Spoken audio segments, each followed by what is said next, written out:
السلام عليكم. اول شغله انه اعلن وزير الطاقه السعودي انه ما راح يتاثر الانتاج تبع البترول وتوزيعه وتصديره لكندا بغض النظر عن الخلاف اللي هلا هم عم يمروا فيه. وتعتبر السعوديه على فكره ثاني اكبر مورد للبترول لكندا بنسبه تقريبا 10%، وامريكا هي المورد الاول بنسبه تقريبا 53%. فهذا كان خبر منيح من الصبح انه على الاقل في لسه خط رجعه وفي حبل ود موجود بين البلدين.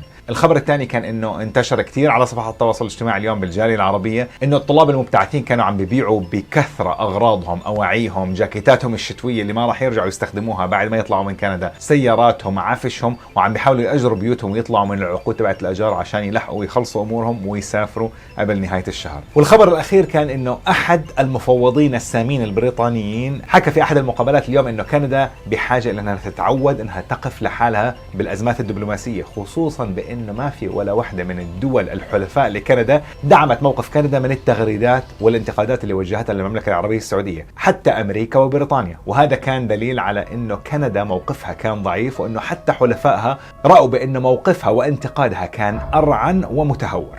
خلينا نكمل على موضوع المقاطعه السعوديه الكنديه وايش البعد السياسي بعد البعد الاقتصادي اللي ذكرته في الحلقه الاولى. شو السبب اللي خلى وزيرة الخارجية الكندية وطالب الحكومة السعودية بالإفراج عن رائف بدوي وعائلته؟ خلينا نشوف.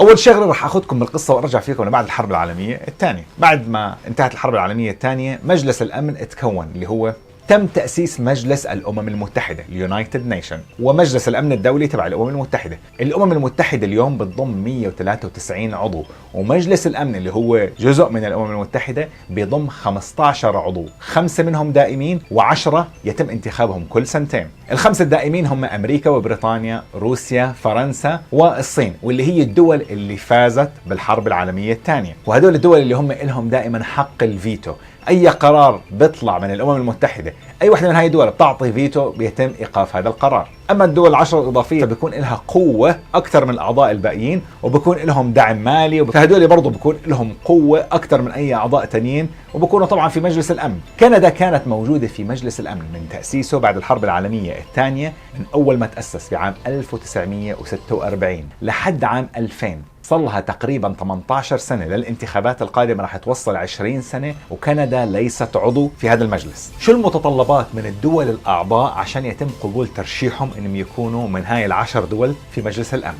أول إشي لازم يكونوا هدول الدول لهم وجود على الساحة الدولية في موضوع حقوق الإنسان وحفظ السلام والقضايا الإنسانية. ثاني شغلة لازم تكون من الدول اللي بتنفق على المساعدات الخارجية. كندا خرجت عن هذا الموضوع، خصوصا انه الحزب الحاكم السابق اللي هو حزب المحافظين برئاسة رئيس الوزراء السابق هاربر ما كان عنده اي اهتمام انه ينفق او يدفع اي شيء على هاي الامور اللي لها دخل بحفظ السلام والمساعدات الانسانية والانفاق الخارجي لكندا، لانه هاي سياسة الحزب بشكل عام وما كان عندهم اي اهتمام. اخر انتخابات اللي هم خسروها بعام 1998 هاي كانت اخر دورة لكندا موجودة فيها في مجلس الامن، وبعام 2000 طلعت كندا، ومن عام 2000 لحد اليوم كندا ما دخلت بمجلس الامن، ولكنها كانت عضو في الامم المتحده مع 193 عضو. ورئيس الوزراء الحالي جاستن ترودو بحملته الانتخابيه بال 2015 كان بيحمل شعار كندا از باك، يعني نفس الشعار تقريبا تبع دونالد ترامب اللي هو ميك امريكا جريت اجين. يعني كان عم بيحاول انه يحكي انه كندا بدها ترجع مره ثانيه وبدها تصير واحده من الدول صاحبه النفوذ وصانعه القرار. وكان واحد من الوعود اللي هو بده اياها انه بده يرجع كندا تصير جزء من مجلس الامن.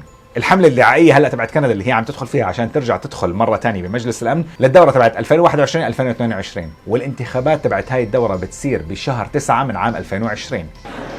In front of a crowd of admiring UN staffers, he announced Canada will be seeking a Security Council seat in the 2020 election.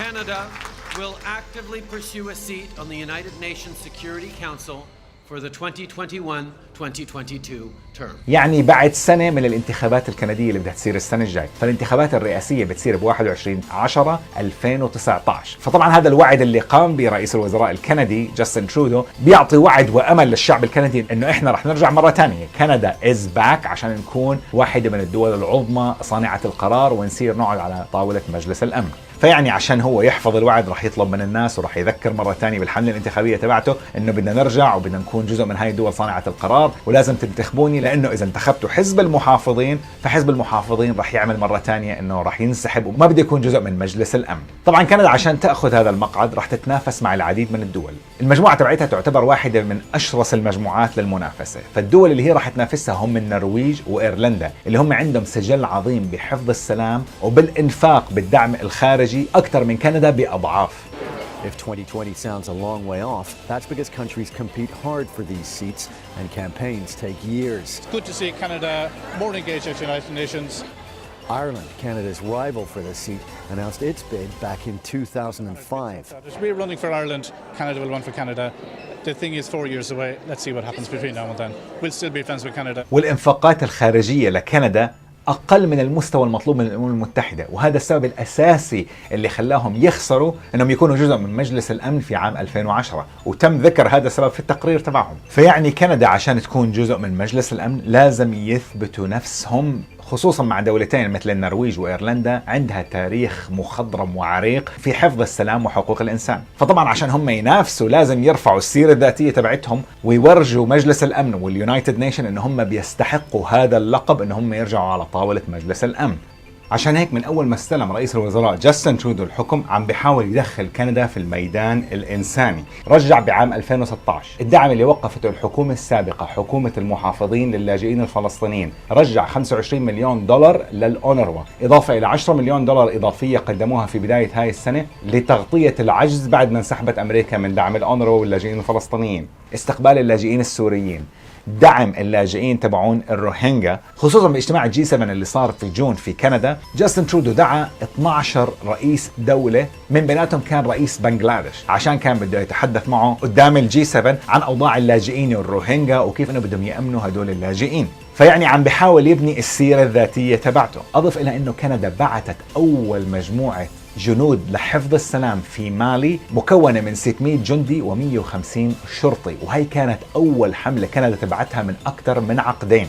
طبعا هلا وضحت الصورة ليش كندا عم بتحاول انها تبرز نفسها في موضوع حقوق الانسان، لانه كل ما دخلت في هاي المواضيع راح يعطيها سيرة ذاتية اقوى وراح يعطيها موقف قوي انها تقدر تنافس مع الدول الثانية. بس هل هذا فعلا راح يساعدهم انه ياخذوا هذا المقعد ويرجعوا مرة ثانية على طاولة مجلس الامن ولا لا؟ لانه في الوضع الحالي كندا خسرت كثير اصوات، فعشان كندا ترجع مرة ثانية تكون جزء من مجلس الامن لازم تحصل على ثلثين اصوات الاعضاء ال 193 دولة اللي هي السعودية وحلفائها جزء منهم. فيعني اندفاع الحكومة الكندية ما كان في محله، وفي احتمال كتير كبير انه يتم التصويت ضدهم لصالح ايرلندا والنرويج عشان يخسروهم بعد العلاقات اللي انقطعت هلا والخلاف اللي صار بيناتهم. Mercedes, Canada has essentially been lobbying for a seat on the UN Security Council and needed Arab support. Was that a waste of time or is there still hope? Well, it may have been blown out of the water by all of this, Robin, because at this point you have the Saudis reaching out to their allies and telling them not to support Canada, recruiting support. And it's really a broader message to the world that if you criticize Saudi Arabia, they will take their vengeance on you. And that is something that may scare some of the countries that were going to back Canada. Now, anything is still possible, but it's very difficult to get that UN seat that the Trudeau government promised without the block of Arab support that the Saudi Arabian government can bring to the table.